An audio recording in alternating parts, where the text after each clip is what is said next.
एक दिन एक व्यक्ति बुद्ध के पास आया। उसने प्रश्न किया, क्या ईश्वर है? बुद्ध ने उत्तर दिया, नहीं, ईश्वर नहीं है। उसी दिन दोपहर में एक और व्यक्ति आया और उसने भी वही प्रश्न पूछा, क्या ईश्वर है? बुद्ध मुस्कुराए और बोले, हाँ, निश्चित रूप से ईश्वर है। सांझ होते होते एक तीसरा व्यक्ति आया। उसने भी वही प्रश्न किया, क्या ईश्वर है? इस बार बुद्ध मौन हो गए। उन्होंने कुछ नहीं कहा। रात्रि हो चली थी।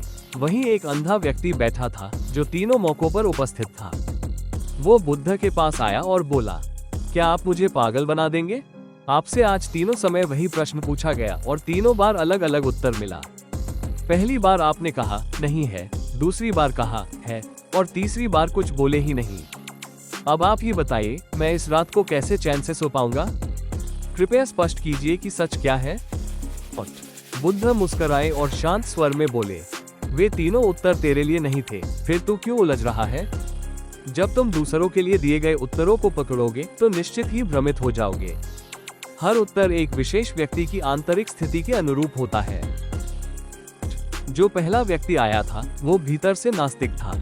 उसने पहले से ही मान लिया था कि ईश्वर नहीं है। वो जिज्ञासु नहीं था, निर्णय ले चुका था, बस मुझसे समर्थन चाहता था अपने विचार के लिए।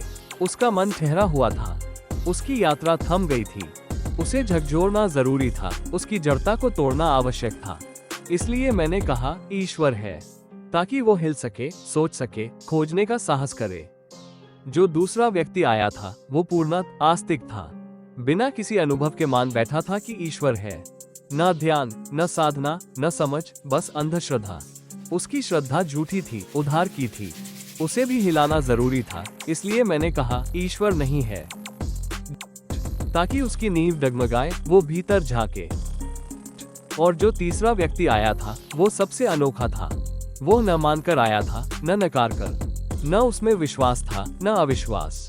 वो बस जानना चाहता था, सच्चा जिज्ञासु था। वो न तो किसी धारणा से बंधा था, न किसी विचारधारा से। उसके भीतर शून्यता थी, निर्मलता थी। उसे कोई उत्तर देना खतरनाक होता, क्योंकि कोई भी शब्द उसकी मौलिक खोज को दूषित कर देता। किसी भी धारणा को उसके भीतर डाल देना उसके मौन मन को विकृत कर सकता था। इसलिए मैंने कुछ नहीं कहा, मौन ही मेरा उत्तर था। और वो समझ गया। कुछ घोड़े ऐसे होते हैं जिन्हें पीटने पर भी चलाना मुश्किल होता है। कुछ ऐसे होते हैं जिन्हें कोड़ा मारो तो चल पड़ते हैं। कुछ घोड़े ऐसे भी होते हैं जो कोड़ा देखते ही चल पड़ते हैं। और कुछ उच्च कोटि के घोड़े होते हैं जिन्हें केवल कोड़े की छाया ही चलाने के लिए काफी होती है।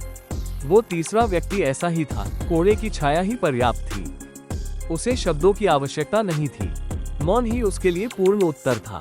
वो व्यक्ति उठा, मेरी आंखों में देखा और चला गया, शांत, संतुष्ट, गहराई से समझदार। ये कथा सिखाती है, हर व्यक्ति का स्तर, मनस्थिति और जिज्ञासा भिन्न होती है। एक ही सत्य को हर किसी के लिए एक ही ढंग से नहीं कहा जा सकता। जहाँ कोई निष्कर्ष पर पहुंच चुका होता है वहाँ झकझोरना जरूरी होता है। जहाँ अंधश्रद्धा हो वहाँ तोड़ना आवश्यक होता है। और जहाँ मौन हो वहाँ मौन ही पर्याप्त होता है। बुद्ध का यह मौन उत्तर हमें भी सिखाता है कि सत्य को जानना है तो भीतर से खाली होकर आओ, न मानकर, न नकार कर, बस जिज्ञासु बनकर। तभी सत्य स्वयं प्रकट होगा।